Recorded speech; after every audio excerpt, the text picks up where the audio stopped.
குறிப்பா பாத்தீங்கன்னா இன்னைக்கு தமிழ் சினிமா துறையில அந்த காலத்துல இன்னைக்கு இப்போ சமீப காலமா அரசியலுக்கு வந்த நடிகர் விஜய் மீது கூட சமீப காலமா நாங்க ஒரு புகார் ஒன்று கொடுத்தோம். அதாவது தலைமை செயலகத்துல சீஃப் செக்ரட்டரியை பார்த்து நாங்க கொடுத்தோம். அந்த புகார் காவல்துறை நடவடிக்கை எடுக்கிறதுக்காக அனுப்பிச்சிருந்தாங்க. நான் என்ன கேட்கிறேன் அப்படின்னா, தமிழ்நாடு அரசுக்கும் காவல்துறைக்கும் நடிகர் விஜய் அவர்கள் இப்போ ஒரு வாரத்துக்கு முன்னாடி பொதுக்குழு கூட்டத்துல அந்த பொதுக்குழுல போதை சம்பந்தப்பட்ட விஷயங்களுக்கு பேசுறாரு. பெண்கள் பாதுகாப்பு குறித்து பேசுறாரு. நடிகர் விஜய் அவர்கள் பெண்கள் பாதுகாப்பு குறித்தும் போதைப் பொருள் சம்பந்தமா குறித்து பேசுறதுக்கு உங்களுக்கு என்ன தகுதி இருக்குதுன்னு நான் கேக்குறேன். நீங்க விஜய் நடிக்கின்ற படங்கள்ல கூட பாருங்க, பெண்களை ஆபாசமா காமிக்கிற பாடல்களும், அத சிகரெட் பிடிக்கிற பாடல்களும், கஞ்சா அடிக்கிற பாடல்களும், பெண்களை ஒரு போதை பொருளா இடுப்பை எப்படி கிள்றது, ஒரு பொண்ணை எப்படி லவ் பண்றது, எப்படி சைட் அடிக்கிறது, எப்படி அவளை பிக்கப் பண்றது, எப்படி அவளை கூட்டின்னு ஓடுறதுதான் அவருடைய கருத்தா இருக்குது விஜயோட திரைப்படத்துல. ஆனா நடிகர் அஜித் குமார் அவர் பாருங்க, வெரி ஸ்மார்ட் ஹீரோ. அவரு ஏன் அப்படி சொல்றேன்னு பாத்தீங்கன்னா, அவருடைய ஸ்பேஷன் என்னவோ, அவர் பாருங்க, ஒரு பாமர குடும்பத்தில இருந்து வந்த ஒரு நடிகர் தன்னுடைய உழைப்பாலையும் தன்னுடைய அர்ப்பணிப்பாலையும் அறிவாலையும் தியாகத்தாலையும் இன்னைக்கு ஒரு சினிமா துறையில முன்னேறி இன்னைக்கு அவர் என்ன ஒரு ரேஸ்ல ஏதோ வராரு. தமிழ்நாடு அரசியலை பத்தி தெரிஞ்சுதான் அரசியலுக்குள்ள வராமையே அவருடைய தொழில் என்னவோ அதை பார்த்துட்டு போயிட்டே இருக்கிறாரு.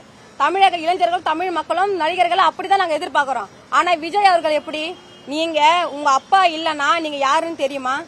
சூப்பர் ஸ்டார் ரஜினிகாந்த் கூட எடுத்துக்கோங்க, அவரோட திரைப்படங்களை அது போல அந்த அளவுக்கு காம ரீதியான பெண்களை சித்தரித்து எல்லா திரைப்படமும் அவர் நடிக்கல. எல்லாமே மக்களுக்கு விழிப்புணர்வு ஏற்படுத்தும் வகையிலும் மக்களுக்கான உரிமை பிரச்சனைகள் சம்பந்தமான கருத்தியல் படம் தான் எல்லாமே எடுத்திருக்காரு.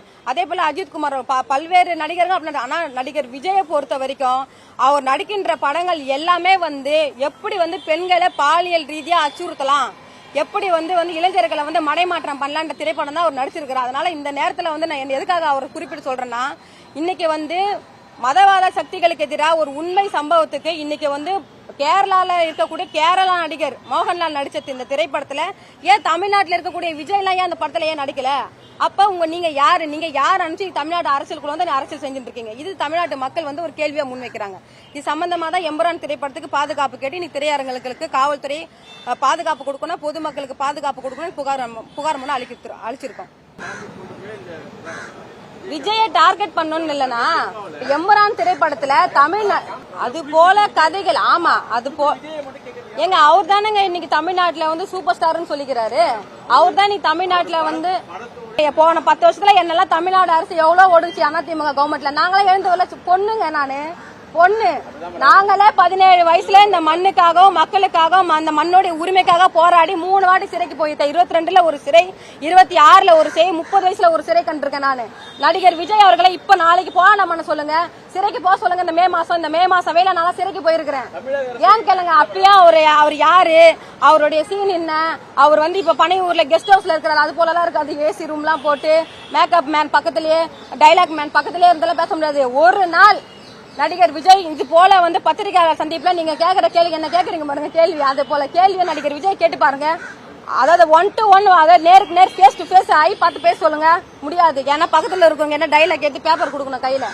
அப்படிப்பட்ட அரசியல் தலைவர் தமிழ்நாட்டு மக்களுக்கும் எங்க மண்ணுக்கும் தேவை கிடையாது. எதுக்காக அரசியலுக்கு வரீங்க நீங்க? உங்களுடைய சினிமா துறையில நீங்க உங்களுடைய துறை சார்ந்த பெண்கள் எவ்வளவு பேர் பாதிக்கப்படுறாங்க பாலியல் ரீதியா. அங்க போய் நீங்க அவங்களுக்கு போய் பாதுகாப்பு கொடுங்க, அவங்களுக்கு போய் உதவி செய்யுங்க. இந்த மண்ணோட அரசியலை பார்க்கறதுக்கு எங்களுக்கு தெரியும். இந்த மண்ணின் பூர்வீக கூடி நாங்க இருக்கிறோம். எங்க கதை எங்களுக்கு ஆள்றதுக்கு தகுதி. தமிழ்நாட்டில் உள்ள தமிழக இளைஞர்களுக்கு அரசியல் அறிவு 1000 இருக்கு. 1000 கோடிக்கு மேல இருக்குது எங்களுக்கு மூளை. நாங்க இருக்கிறப்ப நீங்க 60 வயசுல நீங்க என்னங்க அரசியலுக்கு நீங்க வரீங்க? அப்ப தமிழ்நாட்டு இளைஞர்கள் அப்படின்னா கேனே நினைச்சுட்டு இருக்கீங்களா? அப்ப நீங்க திரையிற படத்துல நாங்க பணம் ஊத்து வாங்குவோம். அதே போல நீங்க வந்தீங்கன்னா உங்க கூட ஒரு சில, அதாவது எப்படி சொல்லுவாங்க, விசிலசம் குஞ்சுங்கன்னு சொல்லுவாங்க பாருங்க, அந்த கூட்டம் தான் இருக்குது. அது காணல் நீர் போல கொஞ்ச நேரம் தான் இருப்பாங்க, காணல் போய் காணா போயிடுவாங்க. இது ஒவ்வொரு எலெக்ஷன் நேரத்திலயும், அதாவது சீசன் பறவை போல ஒவ்வொருத்தரையும் உருவாக்குறாங்க. இன்னைக்கு விஜயகாந்த் அண்ணெல்லாம் பாருங்க, அவர் செத்த பிறகுதான் அவரு மக்களுக்கு என்ன உதவி செஞ்சாருன்னு, அவர் யாருக்கு சாப்பாடு போட்டாருன்னு செத்த பிறகுதான் மக்களுக்கு தெரிஞ்சது. அது வரைக்கும் யாருக்குமே தெரியலையே. இவங்க போவாங்களாம், அதை சாப்பாடு போடுவாங்களாம், அதை சாப்பாடு போட்டு விஜயோட போட்டோ பக்கத்திலே வச்சுப்பாங்களாம், அதை போட்டோ எடுப்பாங்களாம். இவங்க போவாங்களாம், 10 ரூபாய் தர்பூசணி பழத்தை கொடுப்பாங்களாம், அதை போட்டோ எடுப்பாங்களா, அதை ரீல்ஸ் போடுவாங்களா. இதெல்லாம் ஒரு அரசியலாங்க? இதெல்லாம் மானங்கட்ட கேடுகட்ட அரசியல். இந்த கேடுகட்ட அரசியல் இந்த தமிழ்நாட்டுல தேவையில்ல. அது போல கேடுகட்ட தலைவரே தமிழ்நாட்டு மக்களுக்கும் தேவையில்லை.